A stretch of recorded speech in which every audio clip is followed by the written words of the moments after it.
Secondary polycythaemia, polycythaemia secondary में किस तरह हमने फ्लो चार्ट बनाना है। तो चलिए स्टार्ट करते हैं। हाई अल्टीट्यूड और कार्डियक फेलियर, हाई अल्टीट्यूड पे चले जाएं या कार्डियक फेलियर हो जाए, उससे क्या हो जाता है, हिपोक्सिया हो जाता है। Blood forming organ produce large quantities of red blood cell, जो ब्लड फार्मिंग ऑर्गन होते हैं वो रेड ब्लड सेल की प्रोडक्शन को क्या कर देते हैं, इंक्रीज कर देते हैं, जिससे क्या होता है, सेकेंडरी पॉलीसाइथीमिया, सेकेंडरी पॉलीसाइथीमिया हो जाता है। रेड ब्लड सेल काउंट जो होता है वो 6 to 7 मिलियन पर मिलीमीटर क्यूब हो जाता है, 30% इबव नॉर्मल। तो ये था सेकेंडरी पॉलीसाइथीमिया। फिजियोलॉजिकल पॉलीसाइथीमिया क्या होता है कि हाई अल्टीट्यूड 14,000 to 17,000 फीट पे जब बंदा चला जाए तो एटमॉस्फेरिक ऑक्सीजन जो होती है वो बिल्कुल कम हो जाती है। रेड ब्लड सेल काउंट जो होता है 6 to 7 मिलियन पर मिलीमीटर क्यूब हो जाता है। Allow people to perform high level of continuous work in rarefied atmosphere. जो वहाँ के रहने वाले होते हैं, यानी कि जो वहाँ पर नॉर्मली रहते हैं लोग 14 to 17,000 फीट पे, वो ऑक्सीजन की, एटमॉस्फेरिक ऑक्सीजन की कम होने के बावजूद उनका रेड ब्लड सेल काउंट जो होता है वो 6 to 7 मिलियन पर मिलीमीटर क्यूब होता है, लेकिन फिर भी वो मैक्सिमम वर्क कर सकते हैं इतना अल्टीट्यूड पर भी।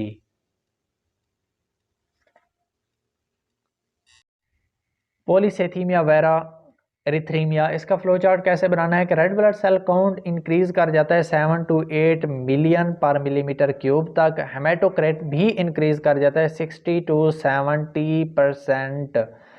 जेनेटिक एब्रियन होती है इन द हेमोसाइटोब्लास्टिक सेल्स में, यानी कि एब्रियन हो जाती है, चेंजमेंट हो जाती है हेमोसाइटोब्लास्टिक सेल में, जिससे क्या होता है, blast cells no longer stop red blood cell production. Red blood cell की जो प्रोडक्शन है उसको ब्लास्ट सेल स्टॉप नहीं कर रहे होते, यानी कि कंटिन्यूसली प्रोड्यूस कर रहे होते हैं। Excess production of red blood cell, white blood cell and platelet, यानी कि red blood cell, white blood cell और प्लेटलेट की एक्सेस प्रोडक्शन हो रही होती है, जैसा कि ब्रेस्ट कैंसर में हो रही होती है। ब्लड वॉल्यूम इंक्रीज कर जाता है ट्वाइस, यानी कि दुगना हो जाता है। विस्कोसिटी जो है ब्लड की वो भी 10 टाइम्स दैट ऑफ वाटर हो जाती है, जबकि जो नॉर्मल होती है वो 3 times that of the water होती है। अब हम देखते हैं effects of polycythaemia on circulatory system. Circulatory system पे पॉलीसेथीमिया के क्या इफेक्ट पड़ते हैं। Blood viscosity increases, blood viscosity increases, venous return क्या होगा, डिक्रीज होगा। Blood volume increases, venous return क्या होगा, इंक्रीज होगा। इधर से वेनस रिटर्न डिक्रीज हो रहा है और उधर से वेनस रिटर्न इंक्रीज हो रहा है। तो because of neutralising effect cardiac output is about normal, तो कार्डियक आउटपुट जो है वो राउंड अबाउट नॉर्मल रहती है। Atrial pressure is mostly normal, जो जब कार्डियक आउटपुट नॉर्मल है तो जो एट्रियल प्रेशर है वो भी ऑलमोस्ट नॉर्मल होता है। क्वांटिटी ऑफ ब्लड इन सब पेपिलरी प्लेक्सेस क्या कर जाती है, इंक्रीज कर जाती है। सब पेपिलरी प्लेक्सेस में जो क्वांटिटी ऑफ ब्लड है वो क्या कर जाती है, इंक्रीज कर जाती है। As blood passes sluggishly through the skin capillaries before enter the plexuses, यानी कि प्लेक्सेस जो सब पेपिलरी वेनस प्लेक्सेस है उससे इंटर होने से पहले जो स्किन कैपिलरीज हैं उनसे बहुत मुश्किल से ब्लड पास कर रहा है। Larger than normal haemoglobin deoxygenated, इस वजह से जो हेमोग्लोबिन है वो नॉर्मल से कुछ ज़्यादा ही डीऑक्सीजनेटेड हो जाती है। Blue colour of deoxygenated blood mask the red colour of oxygenated haemoglobin, यानी कि जो blue colour of deoxygenated haemoglobin है वो हाइड कर देती है, छुपा देती है, यानी मास्क कर देती है red colour of oxygenated haemoglobin, जिससे क्या होता है, polycythaemia patients develop bluish tint to skin, यानी कि उनमें जो डीऑक्सीजनेटेड हेमोग्लोबिन है ज़्यादा होती है, उसका कलर क्या होता है, ब्लू, जिस वजह से उनके जो पेशेंट होते हैं पॉलीसेथीमिया पेशेंट, उनके जो स्किन का जो कलर होता है वो क्या होता है, ब्लूइश होता है।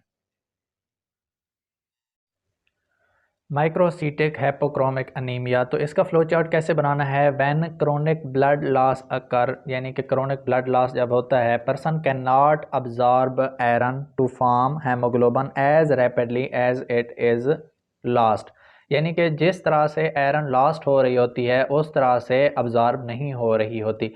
तो red blood cell are smaller than normal and little haemoglobin produced.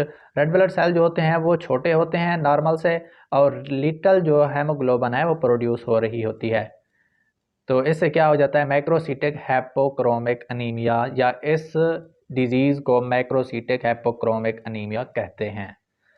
उसके बाद आ जाता है aplastic anaemia, bone marrow dysfunction, यानी कि एप्लास्टिक अनीमिया जो होता है उसमें क्या होता है, lack of functioning of bone marrow जो होती है वो सही तरह से फंक्शन नहीं कर रही होती है। इसकी 3 काजेज़ हैं जो गाइडन में लिखी हुई हैं। तो इसकी सबसे पहली काज क्या है, chemotherapy for cancer treatment can damage stem cells of bone marrow. जो कैंसर की ट्रीटमेंट है उसमें जो केमिकल्स यूज़ हो रहे होते हैं वो बोन मैरो के स्टेम सेल्स को डैमेज कर सकते हैं, जिससे एप्लास्टिक एनीमिया हो सकता है।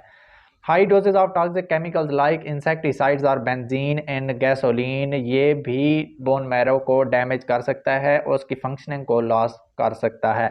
उसके बाद ऑटो इम्यून डिसऑर्डर है, यानी कि डिसऑर्डर एग्जांपल है ल्यूपस एरिथेमेटोसस। इसमें क्या होता है कि इम्यून सिस्टम अपना जो इंसान का इम्यून सिस्टम है वो खुद ही अटैक कर जाता है बोन मैरो सेल्स पे, यानी कि immune system attack healthy cells like bone marrow, तो बोन मैरो को डिसफंक्शन कर देता है, उसको डिस्ट्रॉय कर देता है, जिससे ल्यूपस एरिथेमेटोसस हो जाता है, यानी कि एप्लास्टिक एनीमिया हो सकता है। मेगैलोब्लास्टिक अनीमिया का फ्लो चार्ट स्टार्ट करते हैं। इसकी कॉज क्या हो सकती है, लॉस ऑफ इंटायर स्टमक, जिससे मेगैलोब्लास्टिक अनीमिया हो सकता है। Vitamin B12, folic acid and intrinsic factor, loss of any one of these lead to slow reproduction of erythroblast in bone marrow, यानी कि अगर vitamin B12, folic acid and intrinsic factor इनमें से कोई भी ना हो तो स्लो रिप्रोडक्शन हो जाती है एरिथ्रोब्लास्ट सेल की। Large red blood cell odd shape megaloblasts are produced. Causes क्या होती हैं इनकी, 3 काजेज हैं, loss of entire stomach, gastrotomy, उसके बाद एट्रोफी ऑफ स्टमक म्यूकोजा जो कि परनीशियस अनीमिया में होता है, इंटेस्टिनल स्प्रो, यानी कि folic acid, vitamin B12 and other vitamin B compounds, इनकी अगर डेफिशिएंसी हो जाए तो क्या होता है, erythroblasts in the states can not proliferate rapidly. जो एरिथ्रोब्लास्ट होते हैं इन हालतों में प्रोलिफरेट रैपिडली नहीं कर सकते, यानी कि जल्दी से प्रोलिफरेट नहीं कर पाते, जिससे क्या होता है, red blood cells are oversized, यानी कि बड़े होते हैं, बाइकनकेव नहीं होते, bizarre shapes, having the fragile membrane, उनकी मेम्ब्रेन जो होती है वो भी फ्रेजाइल हो जाती है। हेरिडिटरी स्फीरोसाइटोसिस, इसमें क्या होता है कि red blood cell are small and spherical, red blood cell जो होते हैं वो छोटे होते हैं और स्फेरिकल होते हैं, can not withstand compression forces, जो कंप्रेशन फोर्सेस होती हैं उनको ये बर्दाश्त नहीं कर पाते। Do not have normal loose bag like membrane, जो इनकी मेम्ब्रेन होती है वो नॉर्मल लूज बैग लाइक नहीं होती। Passing through the splenic pulp and tight vascular beds easily ruptured by slight compression, ये जब स्प्लीनिक पल्प और टाइट वेस्कुलर बेड से गुजरते हैं रेड ब्लड सेल तो क्या होते हैं, रप्चर हो जाते हैं बाय स्लाइट कंप्रेशन, यानी कि थोड़ा सा अगर इन पे कंप्रेशन दिया जाए तो ये रप्चर हो जाते हैं। सिकल सेल एनीमिया में क्या होता है कि sickle cell haemoglobin with faulty beta chain haemoglobin exposed to low oxygen concentration precipitates long crystals inside the red blood cells, उनकी जो लेंथ होती है वो कितना हो जाती है, 15 माइक्रोमीटर इन लेंथ। ये क्या करते हैं, डैमेज सेल मेम्ब्रेन को डैमेज कर देते हैं, सेल बिकम फ्रेजाइल, सेल जो है फ्रेजाइल हो जाता है, सीरियस अनीमिया हो जाता है, जिससे क्या होता है, such patients face sickle cell disease crisis vicious cycle. उसके बाद decrease in oxygen tension cause the sickling, यानी कि जितना ऑक्सीजन की टेंशन को डिक्रीज करते जाएंगे उतना सिकलिंग हो जाएगी। रीजन टेंशन अगर फर्दर डिक्रीज कर देंगे तो रेड ब्लड सेल की रप्चरिंग हो जाएगी। More sickling, more red blood cell destruction can cause the death, यानी कि जितना सिकलिंग हो जाएगी रेड ब्लड सेल की उतना रेड ब्लड सेल की डिस्ट्रक्शन हो जाएगी, डिस्ट्रॉय हो जाएंगे, उससे क्या डेथ भी काज हो सकती है। इसकी दूसरी क्या है cause, make red blood cell sickle instead of biconcave, यानी कि जो रेड ब्लड सेल की असल शेप होती है बाइकनकेव उसको सिकल शेप्ड बना देते हैं। Effects of anaemia on circulatory system function, यानी कि सर्कुलेटरी सिस्टम पे अनीमिया का क्या इफेक्ट होता है। मेजर काज क्या होती है, कार्डियक आउटपुट जो होती है वो इंक्रीज कर जाती है और पंपिंग वर्कलोड ऑन हार्ट जो है इंक्रीज कर जाती है। इसका मैकेनिज्म क्या है, मैकेनिज्म ये है कि viscosity of blood decreases 1.5 times than water instead of 3 times, यानी कि जो नॉर्मल विस्कोसिटी होती है ब्लड की वो होती है 3 टाइम्स इंस्टेड ऑफ 1.5 टाइम्स, जो कि अनीमिया में हो जाती है। Resistance to the blood flow decrease हो जाती है अनीमिया में, यानी कि जब विस्कोसिटी डिक्रीज कर रही है तो रेजिस्टेंस भी क्या करेगी, डिक्रीज कर जाएगी। कार्डियक आउटपुट जो है वो क्या हो जाएगी, इंक्रीज हो जाएगी। उसके बाद हिपोक्सिया होगा due to decrease oxygen transport by blood. उसके बाद जो पेरिफेरल टिश्यू ब्लड वेसल हैं वो क्या कर जाएंगी, डायलेट, जिससे क्या होगा कार्डियक आउटपुट मजीद इंक्रीज कर जाएगी। Offset decrease in oxygen carrying effect of anaemia, जो अनीमिया की वजह से ऑक्सीजन में यानी कि कैरियंग कैपेसिटी में डिक्रीज हो गया था उसको क्या कर देगी, ऑफसेट कर देगी, कमी को पूरा कर देगी। So normal concentration of oxygen deliver to the tissue, जो टिश्यूज हैं उनको ऑक्सीजन जो है नॉर्मल कंसंट्रेशन में जो डिलीवर हो पाएगी। But when person begins exercise with anaemia, जब अनीमिया के साथ इंसान क्या करेगा, एक्सरसाइज करेगा, no more increase heart pumping, तो हार्ट जो है मैक्सिमम वर्क कर रहा है उससे ज़्यादा इंक्रीज नहीं कर सकता, तो no more increase in heart pumping increase नहीं होगी, जैसे क्या हो सकता है, एक्यूट कार्डियक फेलियर हो सकता है। Maturation of red blood cell require vitamin B12 and folic acid. तो vitamin B12 and folic acid essential for synthesis of DNA, यानी कि DNA की जो सिंथेसिस है उसमें अहम किरदार होता है, अहम होते हैं, because each required for the formation of thymidine triphosphate. Thymidine triphosphate बनाने के लिए vitamin B12 and folic acid important होते हैं, इस वजह से ये सिंथेसिस ऑफ DNA में अहम होते हैं। तो बिल्डिंग ब्लॉक ऑफ DNA यानी कि थायमिडीन ट्राइफॉस्फेट जो है बिल्डिंग ब्लॉक ऑफ DNA है। Lack of vitamin B12 and folic acid जो कि इंटेस्टिनल सप्रो में होता है, यानी कि जब इनकी डेफिशिएंसी होती है तो क्या होता है, failure of nuclear maturation and cell division, nuclear maturation नहीं होती और सेल डिवीजन भी नहीं होती जब विटामिन B12 और फोलिक एसिड नहीं होते।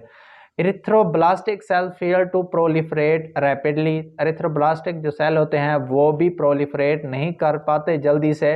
Produce large irregular oval red blood cell macrocytes instead of biconcave, जो उनकी शेप होती है रेड ब्लड सेल की वो भी चेंज हो जाती है, यानी कि जो बाइकनकेव उनकी नॉर्मल शेप होती है उससे वो डेविएट कर जाते हैं और लॉन्ग इरेगुलर और oval red blood cell macrocytes produce करते हैं। जैसे क्या होता है, the cells enter circulating blood but have short life span, ये सेल जो है रेड ब्लड सेल ये सर्कुलेटिंग ब्लड यानी कि ब्लड में एंटर तो हो जाते हैं लेकिन इनका जो लाइफ स्पेन है वो शॉर्ट हो जाता है। Therefore vitamin B12 and folic acid cause maturation of red blood cell failure, mean कि अगर vitamin B12 and folic acid ना हो तो failure of red blood cell maturation हो जाती है। अब हम डिस्कस करने वाले हैं परनीशियस अनीमिया का फ्लो चार्ट। असल में परनीशियस अनीमिया किस वजह से होता है, absorption of vitamin B12 from GIT, यानी कि ये अब्जॉर्प्शन नहीं हो रही होती। उसके बाद atrophic gastric mucosa fail to produce normal gastric secretion, यानी कि गैस्ट्रिक सेक्रेशन जो हो रही होती हैं वो भी नॉर्मल नहीं हो रही होती। उसके बाद इसका फ्लो चार्ट कैसे बनाना है, parietal cells of gastric gland जो क्या सीक्रेट करते हैं इंट्रिंसिक फैक्टर। इंट्रिंसिक फैक्टर क्या करता है, bind with vitamin B12 to make available for the absorption by gut. तो इंट्रिंसिक फैक्टर बाइंड करता है विटामिन B12 के साथ, उसके बाद जो विटामिन B12 है वो अवेलेबल होता है अब्जॉर्प्शन के लिए गट के ज़रिए। तो सबसे पहला स्टेप क्या होता है, intrinsic factor bind with vitamin B12 protect it from the digestion by the gastro intestinal secretions. जो गैस्ट्रो इंटेस्टिनल सेक्रेशन है उनसे प्रोटेक्ट करने के लिए इंट्रिंसिक फैक्टर विटामिन B12 के साथ बाइंड हो जाता है। उसके बाद इन बाउंड स्टेट यानी कि इंट्रिंसिक फैक्टर विटामिन B12 के साथ बाउंड है। Intrinsic factor binds with receptor site on the brush border membranes of the mucosal cells in ileum. तो ये brush border membrane of mucosal cell in ileum, उन पे जो रिसेप्टर साइट होती है उन पे ये बाइंड हो जाता है इंट्रिंसिक फैक्टर, जबकि विटामिन B12 भी इसके साथ अटैच्ड है। उसके बाद vitamin B12 carrying intrinsic factor transported to blood, यानी कि ये बाद में ब्लड को ट्रांसपोर्ट किया जाता है through the membrane by the pinocytosis, यानी कि पाइनोसाइटोसिस के अमल के जरिए ये ब्लड को ट्रांसपोर्ट किया जाता है विटामिन B12। विटामिन B12 जो है फर्स्ट स्टोर्ड इन लीवर, सबसे पहले ये लीवर में स्टोर्ड होता है। उसके बाद विटामिन B12 जो रिक्वायर्ड होता है, required daily 1 to 3 microgram and normal storage in liver and other tissues is 100,000 times above normal.